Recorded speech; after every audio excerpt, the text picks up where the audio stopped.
안녕하세요, 여러분. 굿모닝 행정학 진행하는 여러분의 영디 최영입니다. 자, 빈칸 태우기 31차, 5주차 월요일의 두 번째 복습 스터디 내용입니다. 우리 어제 진행했던 내용들은 정책 집행에 관한 내용이고요. 이론이 조금 까다로웠죠. 사실 평가도 이론이 어려운데 평가의 어려운 파트는 아직 오늘 복습에선 다루지 않습니다. 평가 파트에 대한 거는 그리고 어느 정도 문제가 좀 유형화되어 있어서 사실 공부하다 보면은 처음엔 되게 난감한데 하다 보면 할만하구나 이런 생각들이 많이 드실 수 있을 것 같아요. 자, 문제 들어가 보도록 하겠습니다.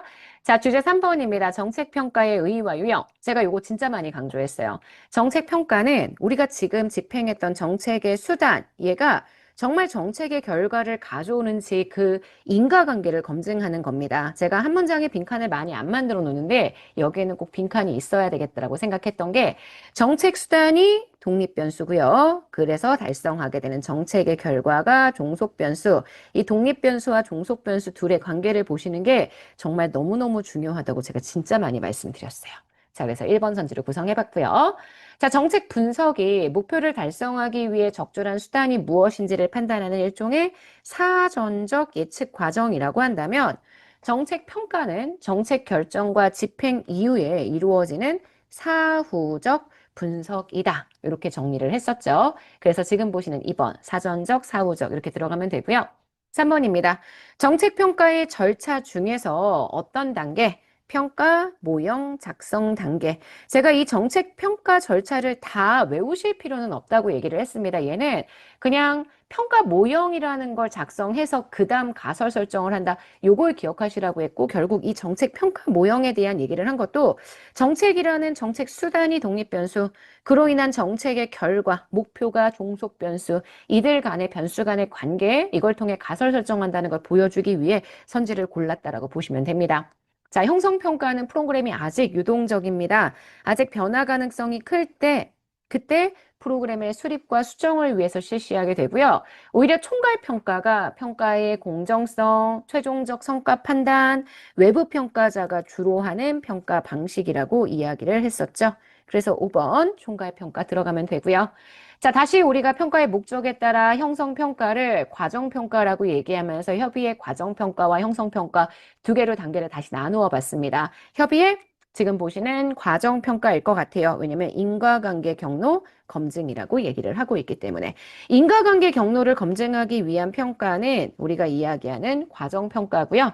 실제 집행이 제대로 이루어졌는지를 평가하는 게 형성평가, 평가의 목적에 따라서 우리가 이렇게 구분할 수 있다라고 얘기를 했습니다. 자, 그 다음 메타평가 또는 재평가라고 표현하죠. 메타평가는 평가자 스스로가 할 수도 있지만 보통은 이 평가를 다시 한번 재평가하는 과정이기 때문에 평가 대상 기관의 상급기관, 제3의 독립된 전문가들에 의해서 이루어지는 게 일반적입니다. 자, 정책 평가의 논리 모형, 목표 모형 제가 얘기했죠. 논리 모형이 보통 우리가 이야기하는 형성 평가, 정책 프로그램 요소들과 해결하려는 문제 사이의 논리적 인과관계를 도식화시킨다고 얘기를 했죠. 투입, 활동, 산출 결과로 도식화하게 된다. 이렇게 얘기했습니다. 평가의 의의와 유형 과정에서 여러 가지 내용들을 정리했는데 여기는 정말 논리적인 관계들을 잘 정리해 주셔야 헷갈리지 않습니다. 자, 기출선지 볼게요. 자, 총괄평가는 보통 정책이 종료되고 난 다음에 그 정책이 당초 의도했던 효과를 가져왔는지 여부를 판단하는 활동이고요. 정책평가의 논리 모형은 과정평가이기 때문에 정책 프로그램의 목표 달성 여부는 잘 보여주지 못한다는 한계가 있다라고 했는데 논리 모형이든 목표 모형이든 모든 평가는 목표 달성 여부를 중간 단계에서 평가하느냐 아니면 최종 단계에서 평가하느냐의 차이가 있습니다. 그래서 목표 달성 여부를 보여주지 못한다. 이건 완전 잘못된 선지라고 제가 수업 중에 여러 번 설명드렸던 내용입니다. 자, 그러면 이번엔 정책평가의 요소에 대한 내용으로 한번 들어가 보도록 할까요? 정책평가의 요소, 일단 요소만 딱 정리를 한번 해봤습니다. 정책평가의 요소, 자, 인과관계 성립에 대한 얘기를 했었죠. 인과관계가 성립을 위해서는 시간적 선행성, 공동변화, 비허위적 관계 세 가지 조건이 필요하다고 얘기를 했고요. 그중에 시간적 선행성에 대한 얘기입니다. 정책 수단의 실현이 목표 달성보다 먼저. 그러니까 정책의 수단을 먼저 하고 그다음 목표의 달성이 이루어지게 되니까 수단이 먼저여야 한다. 이렇게 이야기한 것 확인할 수 있고요. 두 번째입니다. 제3변수 중에 우리가 얘기하는 요거 독립변수와 종속변수의 관계가 있는데도 없는 것처럼 만들어 버리게 되면 우리가 제일 경계하는 영희가 제일 싫어하는 이종 오류가 발생할 수 있다라고 얘기했습니다. 이런 변수를 우리가 억제 변수라고 얘기한다. 이렇게 표현했죠. 자, 정책 실험을 통해서 나타난 결과를 다른 상황에도 적용할 수 있는지에 대한 가능성, 보통 표본의 사회적 대표성에 의해서 결정되는 타당도는 외적 타당도라고 얘기할 수 있고요. 내적 타당도를 저해하는 요인들을 제가 여러 가지 구획을 통해서 정리를 했었습니다. 선발 요인이나 상실 이유는 모두 다 표본의 대표성 관련되었던 요인들이었고요. 외적 타당성 저해 요인 중에 우리가 소위 얘기하는 호손 효과, 호손 효과는 인위적인 특수한 실험 환경에서 얻은 결과를 일반화하면서 효과가 다르게 나타날 수 있는 가능성을 설명하는 내용이었고요.